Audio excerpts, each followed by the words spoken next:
মধ্য কলকাতার ভীমচন্দ্র নাগের মিষ্টির দোকানের নাম এমন কেউ নিশ্চয়ই শোনেননি, এমন কোনো বাঙালি নিশ্চয়ই কলকাতায় নেই। এটি একটা 200 বছরের পুরনো ঐতিহ্যবাহী দোকান। এদের মিষ্টি ভীষণই ভালো কোয়ালিটি, এখনও খুব ভালো কোয়ালিটি। তো সেই সময়কার 1858 সালে এই কুক অ্যান্ড কেলভি ব্রিটিশ ঘড়ি নির্মাতা কোম্পানির অন্যতম ফাউন্ডার থমাস কুক এই দোকানে আসেন এবং এখানকার মিষ্টি খেয়ে ভীষণ মুগ্ধ হন। তখন তিনি দেখেন যে ঘড়ির কোনো দোকানের দেওয়ালে কোনো ঘড়ি নেই। তখন তিনি ভীমচন্দ্র নাগকে বলেন যে আপনার দোকানে তো দেওয়ালে তো কোনো ঘড়ি নেই, আমি একটা ঘড়ি গিফট করতে চাই।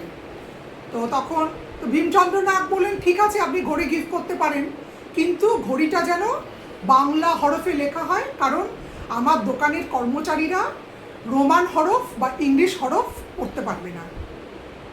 ওনার কথা মতো তখন একটা বিশেষভাবে তৈরি বাংলা হরফে লেখা দেওয়াল ঘড়ি ভীমচন্দ্র নাগকে গিফট করা হয়। যে ঘড়িটা যারা মিষ্টির দোকানে ওখানে গেছেন এখনও দেখতে পারবেন, দেওয়ালে রয়েছে, আর ওটা এখনও চলমান। ওটাই ছিল প্রথম বাংলা হরফে লেখা ঘড়ি। আর একটা এখানকার মিষ্টির দোকান নিয়ে আরেকটা হিস্ট্রি আছে এখানে। তখনকার লর্ড ক্যানিং, বাংলার গভর্নর ছিলেন লর্ড ক্যানিং।